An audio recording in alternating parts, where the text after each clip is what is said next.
శనివారం మే 30వ తారీఖు నాడు ఈ ఆకుపై దీపం వెలిగిస్తే చాలు మీకు డబ్బు అనేది వృద్ధి చెందుతుంది అని పండితులు అంటున్నారు. రేపు శనివారం మే 30వ తారీఖు. ఈ ఒక్కరోజు అండి మీ జీవితంలో ఆర్థిక మార్పులకి ఒక ప్రత్యేకమైన శుభ సూచనగా మారవచ్చని కూడా పండితులు చెప్తున్నారు. ఎందుకంటే శనివారం అంటే కేవలం వారంలో ఒక రోజు మాత్రమే కాదు, కర్మ ఫలితాలని నిర్ణయించే శనిదేవునికి సంబంధించిన పవిత్రమైన రోజు. ఈ రోజున మనం చేసే ప్రతి మంచి ఆచారం, ప్రతి భక్తి, ప్రతి దీపారాధన మన జీవితంలో ఉన్న అడ్డంకుల్ని తగ్గించి అదృష్ట ద్వారాన్ని తెరుస్తుంది అని ఆధ్యాత్మిక గ్రంథాలు వివరిస్తున్నాయి. ముఖ్యంగా డబ్బు నిలవకపోవటం, వచ్చిన ధనం చేతిలో ఉండకపోవటం, అప్పులు పెరగటం, ఎంత కష్టపడ్డ ఫలితం రాకపోవటం వంటి సమస్యలు ఎదుర్కొంటున్న వారికి శనివారం చేసే కొన్ని ప్రత్యేకమైన పరిహారాలు అద్భుతమైన ఫలితాలను ఇస్తాయని పండితులు చెప్తున్నారు. ఇలాంటి శక్తివంతమైన పరిహారాల్లో ఒక ప్రత్యేకమైన ఆకుపై దీపం వెలిగించడం. సాధారణంగా మనం ఇంట్లో దీపం వెలిగిస్తాం, కానీ కొన్ని ఆకులు ప్రకృతి శక్తిని, దైవ శక్తిని తమలో కలిగి ఉంటాయని పురాణాలు చెప్తున్నాయి. ఈ ఆకుపై దీపం వెలిగించినప్పుడు ఆ శక్తి మరింత ప్రభావవంతంగా మారి ఇంట్లో నెగిటివ్ ఎనర్జీని తొలగించి లక్ష్మీ కటాక్షాన్ని ఆకర్షిస్తుందని నమ్మకం. ముఖ్యంగా శనివారం సాయంత్రం చేసే ఈ దీపారాధన వల్ల ఇంట్లో ధన సంబంధ అడ్డంకులన్నీ తగ్గి ఆర్థిక ప్రవాహం మెరుగుపడుతుందని పండితులు తరతరాలుగా చెప్పుకుంటూ వస్తున్నారు. చాలామంది జీవితంలో ఒక పెద్ద సమస్య ఉంటుంది. అది ఏమిటంటే సంపాదన ఉన్న డబ్బు నిలవదు. డబ్బు వస్తుంది, కానీ ఎక్కడో ఒక చోట ఖర్చు అయిపోతుంది. చేతిలో రూపాయి కూడా మిగలదు. ఎంత కష్టపడినా సేవింగ్స్ పెరగవు. కొందరికైతే కొత్త అవకాశాలు రావాల్సిన సమయంలో ఆటంకాలు వస్తుంటాయి. ఇలాంటి సమయంలో మనసుకు ధైర్యం ఇవ్వటమే కాకుండా ఇంటి వాతావరణాన్ని పాజిటివ్గా మార్చే ఆధ్యాత్మిక ఆచారాలు చాలా ముఖ్యంగా మనకి అవసరమవుతాయి. ఎందుకంటే మన ఆలోచనలు, మన ఇంటి శక్తి, మన భక్తి ఇవన్నీ కలిసి మన అదృష్టాన్ని ప్రభావితం చేస్తాయని వాస్తు అలాగే ఆధ్యాత్మిక శాస్త్రాల్లో కూడా చెప్పబడింది. రేపు వచ్చే ఈ శనివారం ప్రత్యేకత ఏమిటంటే మే నెల చివరి శనివారం కావటం, నెల ముగిసే సమయంలో చేసే కొన్ని దైవ కార్యక్రమాలు పాత కష్టాలు ముగిసి కొత్త శుభారంభాలు మొదలవుతాయి అనే సంకేతంగా భావిస్తారు. అంతేకాదు రేపు పొద్దున్న విశాఖ నక్షత్రం. అందుకే ఈరోజు సాయంత్రం అండి మీరు భక్తితో చేసే ఈ చిన్న పరిహారం కూడా గొప్ప ఫలితాన్ని అయితే ఇవ్వగలదని పండితులు అంటున్నారు. ముఖ్యంగా అండి ఒక పవిత్రమైన ఈ ఆకుపై దీపాన్ని వెలిగించి మనసులో ఒక కోరిక కోరుకుంటే ఆ కోరికకు దైవ అనుగ్రహం లభిస్తుందని చాలామంది వారి అనుభవంలో చెప్తున్నారు చేసిన వారు. ఈ దీపారాధనలో అసలు గొప్ప విషయం ఏమిటంటే ఇది కేవలం డబ్బు కోసం మాత్రమే కాదు, ఇంట్లో శాంతి కోసం, కుటుంబంలో ఐక్యత కోసం, మానసిక ప్రశాంతత కోసం, చెడు దృష్టి తొలగటానికి కూడా ఉపయోగపడుతుంది అని నమ్మకం. ఎందుకంటే దీపం అనేది అంధకారాన్ని తొలగించే శక్తి. ఆ వెలుగు మన ఇంట్లో వెలిగితే నెమ్మదిగా కష్టాలు తగ్గి ఆశలు పెరుగుతాయని భక్తుల విశ్వాసం. చాలామంది ఇది చిన్న పరిహారాల్ని మొదట నమ్మరు, కానీ భక్తితో నమ్మకంతో చేసినప్పుడు మనసులో ఒక పాజిటివ్ ఎనర్జీ అయితే కలుగుతుంది. ఆ పాజిటివ్ ఆలోచనలే మన జీవితంలో కొత్త అవకాశాలని తీసుకువస్తాయి. అందుకే రేపు శనివారం సాయంత్రం ఈ ప్రత్యేకమైన దీపారాధన గురించి పూర్తిగా తెలుసుకొని భక్తితో చేయాలని చాలామంది ఇక పండితులు అంటున్నారనమాట. కాబట్టి మీరు వీడియోని లైక్ చేయటం కూడా అస్సలు మర్చిపోకండి. అంతేకాదండి, మీరు ఫస్ట్ సారి మా ఛానల్కి వచ్చినట్టయితే సబ్స్క్రైబ్ చేసుకోండి. అంతకుముందు వచ్చి కూడా సబ్స్క్రైబ్ చేసుకుని వారు ఉంటే తప్పకుండా సబ్స్క్రైబ్ చేసుకొని పక్కనే ఉన్న బెల్ ఐకాన్ని ప్రెస్ చేయండి మరిన్ని ఇలాంటి వీడియోల కోసం. అంతేకాదండి, ఈ వీడియోని మీకు తెలిసిన వారందరికీ షేర్ చేయండి. చేస్తారు కదా. ఇప్పుడండి చెప్పబోయే ఆకుపై ఒక దీపాన్ని వెలిగిస్తే చాలు సమస్త సంపదలు, సమస్త సౌభాగ్యాలు లభిస్తాయి అని కూడా పండితులు అంటున్నారు. మీరు రేపు శనివారం రోజు సాయంత్రం అండి ఈ దీపాన్ని వెలిగించాలి 6-7 గంటల తర్వాత అన్నమాట. ఏమిటంటే ఇలాంటి దీపాలండి ఏదైనా ప్రత్యేకమైన రోజు వచ్చినప్పుడు మనం కనుక వెలిగిస్తే దీపారాధనకి తప్పకుండా అద్భుతాలే జరుగుతాయి. మన జీవితంలో అనేక పురోగతుల్ని కల్పిస్తుంది. సాధారణంగా మనం గుడికి వెళ్ళి దేవుడిని పూజించిన ఆ దేవుడి సన్నిధిలో దీపం వెలిగించడం కంటే కూడా ఇట్లా ఇంట్లో మనం పరిహారాల్లో చేసుకుంటూ దీపాన్ని వెలిగిస్తే మన జీవితం అనేక పురోగతుల్ని కలిగిస్తుంది. సాధారణంగా మనం గుడికి వెళ్ళి దేవుడిని పూజించి ఆ దేవుడి సన్నిధిలో దీపం వెలిగిస్తాం, కానీ ఇంట్లో కూర్చొని కనుక ఈ దీపాన్ని వెలిగిస్తే ఇది సంపూర్ణంగా మీకు సిద్ధిస్తుంది అని కూడా పండితులు అంటున్నారనమాట. ఇప్పుడు ఈ మనం చెప్పబోయే ఆకు మీద వెలిగించే దీపం కూడా మీకు అఖండ ఐశ్వర్యాలను అయితే ప్రాప్తిస్తుంది. దేవుడి అనుగ్రహాన్ని నేరుగా పొందగల దీపం అనే చెప్పాలి. గ్రహ దోషాల ప్రభావాన్ని క్రమంగా తగ్గించగల దీపం. ఈ ఆకుపై వెలిగించే దీపం. ఈ ఆకు మీకు అద్భుతాల్ని చేసే ఆకు. ఈ ఆకు మరేదో కాదండి, మనం చాలా అంటే చాలా వీడియోల్లో కూడా ఈ ఆకు గురించి చెప్పుకుంటూ వస్తున్నాం. అదే మందారాకు. మందారాకు అంటేనే వెంకటేశ్వర స్వామికి చాలా ఇష్టమైంది అని కూడా పండితులు అంటున్నారు. అయితే ఈ ఆకుతో మనం ఏ విధంగా దీపారాధన చేయాలి అనేది తెలుసుకునే ముందండి, ఒక విషయాన్ని తెలుసుకున్న తర్వాత పరిహారంలోకి వెళ్ళిపోదాం. ఈ నెల 31 నండి అత్యంత పవిత్రమైన అధిక మాస పౌర్ణమి అన్నమాట. ఈ రోజున లక్ష్మీదేవి ఆకాశ మార్గాన సంచరిస్తూ భక్తులకి వరాల జల్లులు కురిపిస్తుంది అని పండితులు అంటున్నారు. ఈ అధిక పౌర్ణమి రోజున మనం అంటే ఎవరమైనా సరే ఏ చిన్న పని చేసినా అది చాలా అంటే చాలా పెద్దగా పర్వతం అంత ఫలితాన్ని పొందుతారు అని చెప్పి పురాణాల్లో చెప్పబడిందని పండితులు అంటున్నారు. అయితే ఈరోజు అండి మీరు ఏం చేసినా చేయకపోయినా ఒక చిన్న పని చేయండి. అది ఏమిటి అంటేనండి, గోమాతకి ఒక్కటి తినిపించండి చాలు. మీ దరిద్రం మొత్తం ఒక గంటలో పోయి అదృష్టం అనేది విపరీతంగా కలుగుతుంది. మీ జీవితంలో ఇక మీరు పట్టిందల్లా బంగారమే అవుతుంది అని కూడా పండితులు అంటున్నారు. ఏమిటంటే ఈ గోమాతలోనే సమస్త దేవతలు ఏకకాలంలో మీకు ఆశీర్వాదాన్ని కురిపిస్తారు. తెలిసి తెలియక చేసిన పాపాలన్నీ ఇక తొలగిపోతాయి మీ నుంచి. అలాగే నరదృష్టి నరపీడ కూడా పోతాయి. మీ కష్టాలు బాధలు దోషాలు అన్నీ పోతాయి. మీ దశ తిరుగులేని రాజయోగం పడుతుంది మీకు అని కూడా పండితులు అంటున్నారు. అత్యంత శక్తివంతమైన అధిక పౌర్ణమి రోజున మీరు గోమాతకు ఏం తినిపిస్తే మీ దరిద్రం పోతుందో ఇప్పుడు మనం తెలుసుకుందాం. కాబట్టి వీడియోని స్కిప్ చేయకుండా చూడండి. అత్యంత పవిత్రమైన ఈ అధిక పౌర్ణమి రోజున మీరు గోమాతను పూజిస్తే సమస్త పాపాల నుంచి విముక్తి పొందుతారు. దాంతో పాటండి విష్ణు సాన్నిధ్యం కూడా పొందుతారు. గోమాత గొప్పతనం తెలిస్తే మీరు చాలా ఆశ్చర్యపోతారు. సాక్షాత్ గంగాదేవి ఒక గోవును బ్రతికించడానికి భూమిపైకి వచ్చింది అని పండితులు అంటున్నారు. అవును, పూర్వం దండకారణ్య ప్రాంతంలో గౌతమ్ మహర్షి నివసిస్తూ ఉండేవాడనమాట. ఆయన తన ఆశ్రమం దగ్గరలో ఉన్న ఒక పుష్కరిని తవ్వించుకున్నాడు. ఆ పుష్కరిణిలో ఎప్పుడు సమృద్ధిగా నీళ్లుండేవి. ఆ ప్రదేశంలో కూడా సస్యశ్యామలంగా పంటలు పండుతూ అత్యంత సుందరంగా ఉండేది. ఉన్నట్టుండి ఆ ప్రాంతానికి ఏమైంది అంటే ఒక కరువు అనేది మొదలైందనమాట. ఈ సుందర ప్రకృతిలో నిరంతరం ప్రవహించే పుష్కరిణితో సమృద్ధిగా పెరిగిన పంటలతో ఉన్న ఆ ప్రదేశం ఒక్కసారిగా నిర్జీవంగా మారిపోయింది. ఈ పుష్కరిణి కూడా ఎండిపోయింది. నీళ్ళలు మొత్తం బీటలుగా మారిపోయాయి. పంటలన్నీ ఎండిపోయాయి. జనం ఆకలి దప్పులతో అలమటించారు. ఇక ఏం చేయాలో అసలు అర్థం కాలేదు. అంత భయంకరంగా ఉంది ఆ దృశ్యం చూడటానికి. ఈ పరిస్థితి 1-2 రోజులు 1-2 ఏళ్ళలో సాగలేదు. దాదాపు 12 ఏళ్ళుగా కొనసాగింది. జనం ఇక తిండి లేక చనిపోవటం మొదలుపెట్టారు. గౌతముడు ఈ పరిస్థితికి కదిలిపోయారు. తిరిగి తన ప్రాంతాన్ని సస్యశ్యామలం చేయమని వరుణదేవుణ్ణి ప్రార్థించాడు. వర్షాలు కురిపించమని వరుణదేవుణ్ణి ప్రార్థించి ఎన్నో యాగాలు చేశారు. అయినా ఆయన కురిపించలేదు. గౌతముని ప్రార్థనలు తనకు చేరకుండా ఉండాలని సూక్ష్మ రూపాన్ని ధరించి వరుణుడు లోకానికి వెళ్ళిపోయాడు. వరుణుడు తన లోకానికి వెళ్ళిపోయాడని గౌతముడు తెలుసుకొని అటువైపుగా ప్రయాణం కొనసాగించాడు.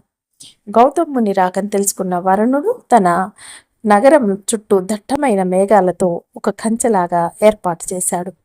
మహర్షి వాటిని కూడా తప్పించుకొని వరుణదేవుణ్ణి చేరుకొని నేలకి రమ్మని వేడుకున్నాడు. కానీ వరుణుడు అంగీకరించలేదు. తన అనుమతి లేకుండా తన నగరంలోకి ఎందుకు ప్రవేశించావని వరుణుడు మహర్షిపై మండిపడ్డాడు. ఇక గౌతమ్ మహర్షి తన ప్రాంతంలో సుదీర్ఘమైన కరువు గురించి ప్రజలు పడుతున్న బాధల గురించి వివరించి నేలకి రమ్మని వరుణదేవుని ఎన్నో రకాలుగా ప్రార్థించి బ్రతిమలాడాడు. కానీ వరుణదేవుడు గౌతమ్ మహర్షి విన్నపాన్ని అస్సలు ఒప్పుకోలేదు.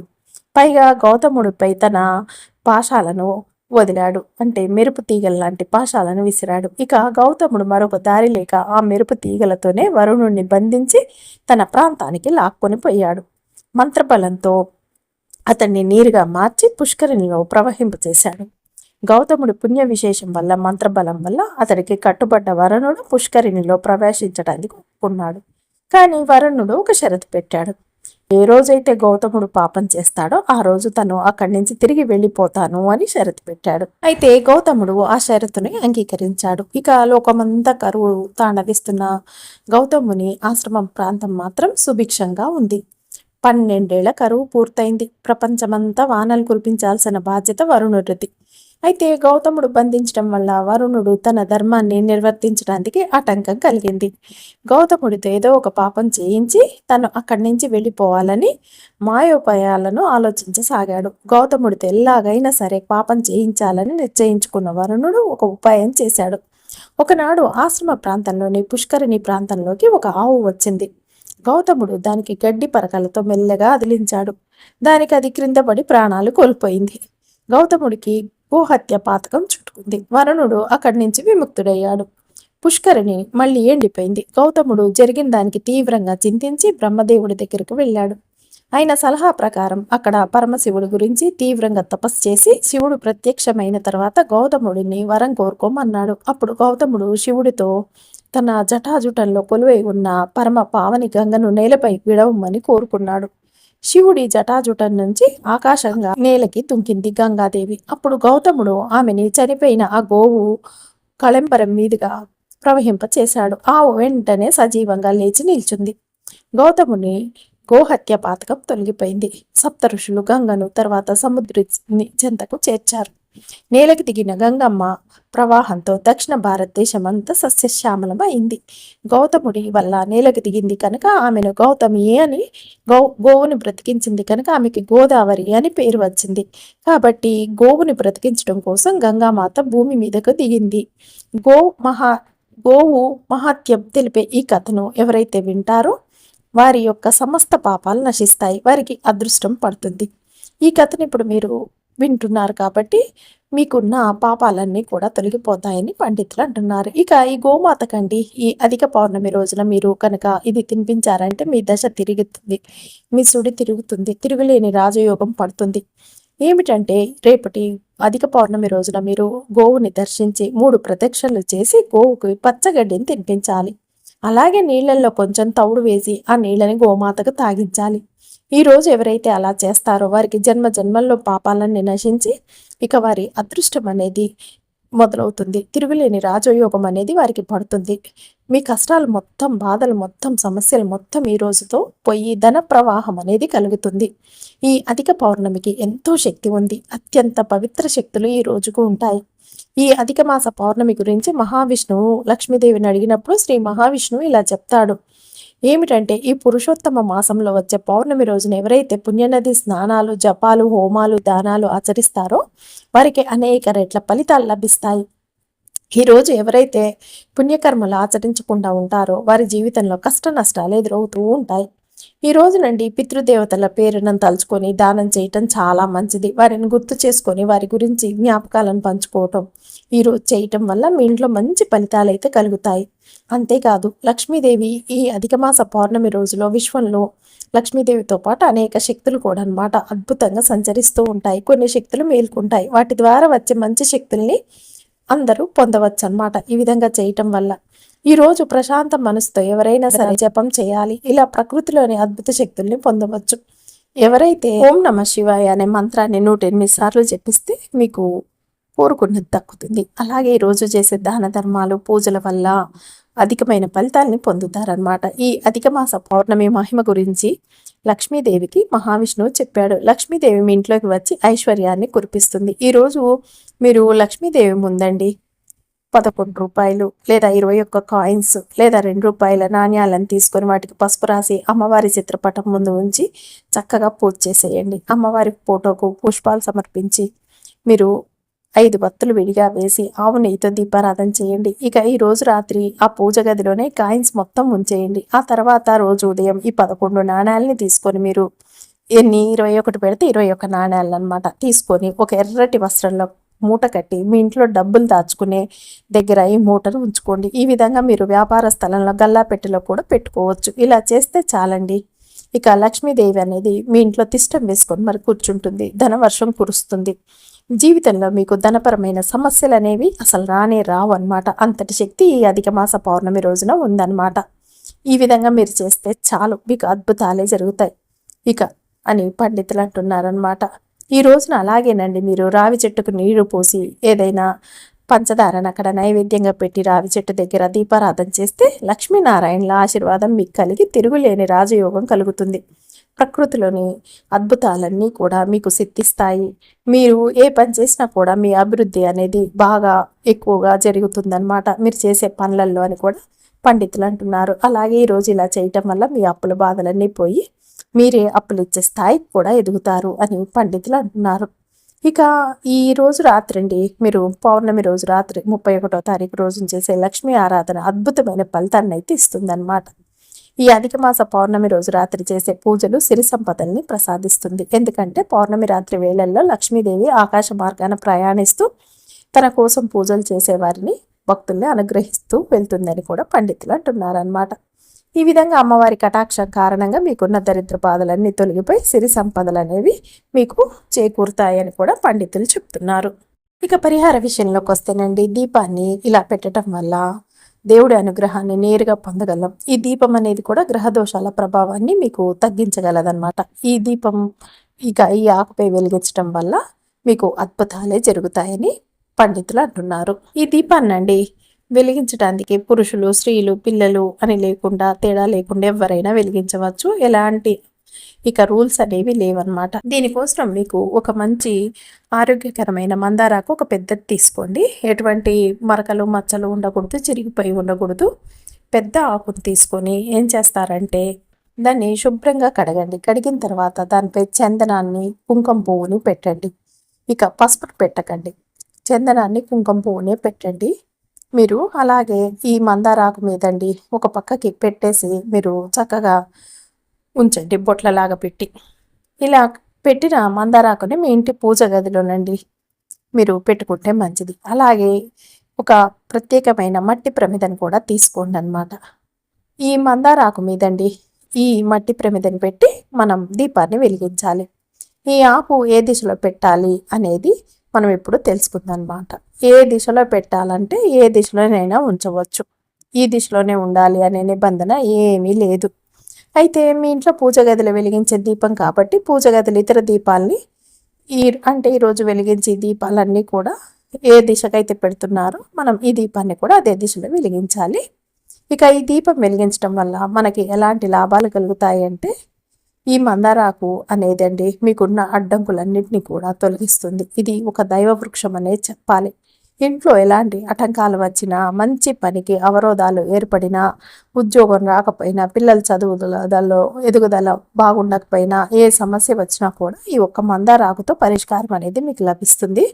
మీకున్న గ్రహ దోషాలన్నీ, శని దోషం అన్నీ కూడండి, మొత్తం దోషాలన్నీ కూడా ఇది తీసేస్తుందన్నమాట. ఇది అంగారక గ్రహానికి అధిపతి అయిన మురుగ భగవానుడికి అత్యంత ప్రభావం చూపగల కుజుడు అనమాట. అలాంటి గ్రహ దోష నివారణలన్నిటికి కూడా ఉపయోగపడి మందారాకుని మీరు వెంకటేశ్వర స్వామి రోజైనా రేపు శనివారం రోజు వెలిగిస్తే చాలు. మనం ఈ దీపం వెలిగించినప్పుడు ఖచ్చితంగా అండి గ్రహ దోషాల ప్రభావాలన్నీ క్రమంగా తగ్గుతాయి. కార్యసిద్ధి అయితే కలుగుతుందన్నమాట. వెళ్ళే ప్రతి పనిలో మీకు విజయం అనేది లభించాలి అంటే మీరు ఏదైనా పని మొదలు పెట్టారు, అందులో విజయం రావాలి, అపజయం అనేది ఉండకూడదు అనుకునేవారు కూడా ఈ దీపాన్ని వెలిగించవచ్చు.